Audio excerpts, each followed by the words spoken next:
प्राचीन क्षत्रिय इतिहास। दांगी समाज की गौरवान्वित गाथा। दुनिया भर की संस्कृति को प्रभावित करने वाला दांगी जाति का इतिहास बहुत ही गौरवपूर्ण रहा है। दांगी कर्मवादी व्यवस्था को अपनाते हैं, इसलिए अपने कर्मों से हर जगह अलग श्रेणी में जाने जाते हैं। दांगी का स्वभाव बड़ा ही मृदुभावी होता है। शांत स्वभाव, शालीन व्यवहार, कार्य और जिम्मेवारी के प्रति गंभीर होते हैं। दांगी अपनी सभ्यता और संस्कृति के कारण भी अपने आप में अलग माने जाते हैं। दोस्तों, बुंदेलखंड के सागर क्षेत्र में एक समय दांगियों का इतना अधिक प्रभाव था कि इसे दांगी बाड़ा कहा जाता था और सागर, गढ़पहरा, एरन, बिल्हरा तथा खुरई में दांगी राजाओं ने किले का निर्माण कराया था। इसके साथ ही यहाँ प्रस्तुत है दांगी जाति समाज से जुड़ी अनेक महत्वपूर्ण जानकारी, जिसके लिए आप इस वीडियो को पूरा देखें और ज्ञानवर्धन श्रृंखला के अपने इस चैनल को सब्सक्राइब और लाइक जरूर करें।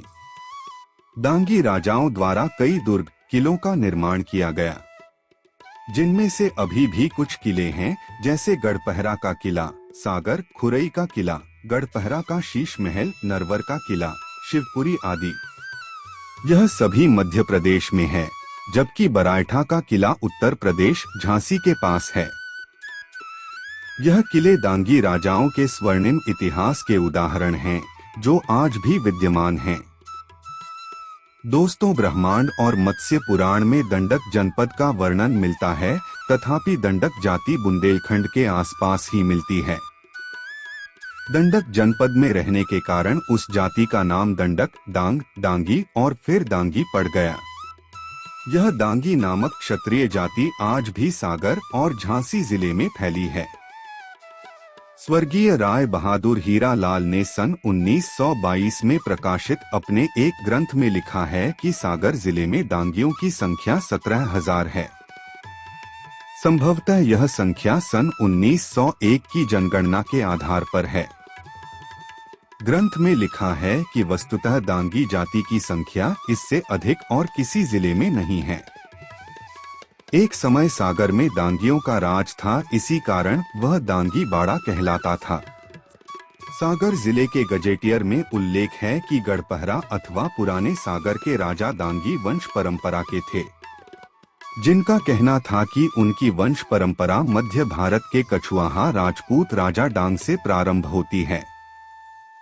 खुरई, खिमलासा, एरन, दुगाहा और मालथौन पर उनका प्रभुत्व था और उनके नाम के कारण संपूर्ण क्षेत्र को दांगी बाड़ा कहा जाता था। दोस्तों, एरन गांव में पुरातत्व अवशेषों का एक अत्यंत महत्वपूर्ण संकलन है। यहाँ खंडहर के रूप में एक किला है, जिसे दांगियों के द्वारा बनवाया गया बताया जाता है। पहले इस क्षेत्र पर दांगियों का भी अधिकार रहा है। गढ़पहरा, जिसे पुराना सागर भी कहा जाता है, यह दांगी राज्य की राजधानी थी। इसकी प्राचीनता गौंड शासक संग्राम शाह के समय से मानी जाती है। उस समय गढ़पहरा एक गढ़ था जिसमें 360 मौजे थे। कहा जाता है कि इस भाग को दांगी राजपूत ने जीतकर अपनी जागीर में मिला लिया था। दांगी राजपूत अपने को नरवर के कछुआहा राजपूत राजा डांग का वंशज मानते हैं। गजेटियर में सागर के परकोटा स्थित किले के बारे में उल्लेख है कि सन 1732 में एक दांगी सरदार परकोटा में रहा है। इसी बीच उसके दो धोखेबाज अधिकारियों ने उसे धोखा देकर जागीर कुरवाई के नवाब दलित खान के हाथ दे दी। गढ़पहरा में दांगी शासकों के शीश महल के नाम से ज्ञात ग्रीष्म आवास गृह में अवशेष है। गजेटियर में उल्लेख है कि सागर किला का निर्माण दांगी राजा उद्यान शाह द्वारा किया गया था। सागर के परकोटा में दांगियों द्वारा बनाए गए पुराने किले के स्थान पर बाद में मराठा सूबेदार गोविंद राव पंडित ने किले का और निर्माण करवाया और सागर नगर को बड़े पैमाने पर सुधारा। दोस्तों, दांगियों के अधिकार में 250 गांव रहे हैं। बिलेहरा के अलावा दांगियों के मुख्य घराने रहली के राव नारायण सिंह, झागरी के ठाकुर बख्तर सिंह निहोनिया और हिन्नौत के ठाकुर कल्याण सिंह समझे जाते हैं। बिलहरा का दांगी किला सागर से 12 मील दूर भग्नावशेष के रूप में विद्यमान है। इसे राजा अमान सिंह ने बनवाया था, जो नेपाल के राजा दंगी शरण के वंशज थे। बिलहरा के राजा के पूर्वज ही दांगी वैभव के समय राज्य करता थे। गजेटियर में बताया गया है कि खेमचंद दांगी ने खुरई में एक किले का निर्माण कराया था, जिसमें एक सुंदर तालाब और मंदिर है। बाद में उसके वंशजों के पास गढ़ौला लगान मुक्त रहा। गढ़ौला के विषय में उल्लेख है कि इसे एक दांगी परिवार के पास, जिसका खुरई में विस्तृत क्षेत्र था, लगान मुक्त रूप में रखा गया था। दोस्तों, खुरई तहसील में ठाकुर बाबा पंचम सिंह और दरोरिया बाबा के चबूतरे समाधियां बनी हैं। दांगी क्षत्रिय इनकी पूजा करते हैं। ठाकुर बाबा बुंदेला जाति के नेता थे। उनका प्रभाव दूर दूर तक फैल चुका था। दरोरिया बाबा का निवास खुरई बीना के आसपास था। बुंदेलखंड में इस समय भी स्थान स्थान पर पंचम सिंह के पूजा पीठ बने हैं। उन्हें ठाकुर बाबा के नाम से संबोधित किया जाता है। उनकी प्रीति के निमित्त जीन कसे घोड़े तथा चिलम उन चबूतरों पर रखी जाती हैं। जनश्रुति है कि वह आज भी लोगों को घोड़े पर बैठे दिखाई देते हैं। दोस्तों, दांगी एक जाति नहीं बल्कि एक आर्य सभ्यता है। दुनिया भर की संस्कृति को प्रभावित करने वाला दांगी जाति का इतिहास बहुत ही गौरवपूर्ण रहा है। दांगी राजाओं के राजपाट भारत और नेपाल में प्रजा के हित में रहा है, जिसकी गाथा आज भी गाई जाती है। दांगी समाज के अंदर एक नहीं अनेक राजा, महाराजा, जमींदार और जागीरदार हुए, जिसका इतिहास गवाह है।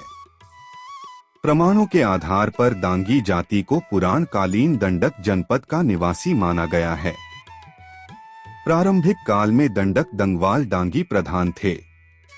सूर्यपुत्र राजा इक्ष्वाकु के 100 पुत्र थे, किंतु उनमें 3 पुत्रों विकुक्षी, निमि एवं दंड के नाम पर क्षत्रियों के 3 मुख्य वंश परिचालित हुए। महाराजा इक्ष्वाकु ने अपने इन तीनों पुत्रों का राज्याभिषेक किया। ज्येष्ठ पुत्र विकुक्षी को अयोध्या का राजा बनाया, जो सूर्यवंशी कहलाए। दूसरे पुत्र निमि को पूर्वी क्षेत्र का राजा बनाया, जिसने अपने पुत्र मिथि के नाम पर मिथिलापुरी बसाया। राजा निमि को विदेह की पदवी थी, इस कारण इनके वंशज विदेह राजा कहलाए। तीसरे पुत्र दंडक को पश्चिम दिशा का राज्य दिया। राजा दंडक ने अपने नाम पर दंडकपुरी नाम का नगर बसाकर अपनी राजधानी बनाई। इस तरह विकुक्षी के नाम पर विकुक्षी वंश या सूर्यवंश, निमि के नाम पर निमिवंश और दंडक के नाम पर दंडवंश चला। इसके अतिरिक्त 97 पुत्रों को इन्हीं 3 प्रतापी पुत्रों के अधीन राजा बनाकर राज करने को महाराज इक्ष्वाकु ने कहा।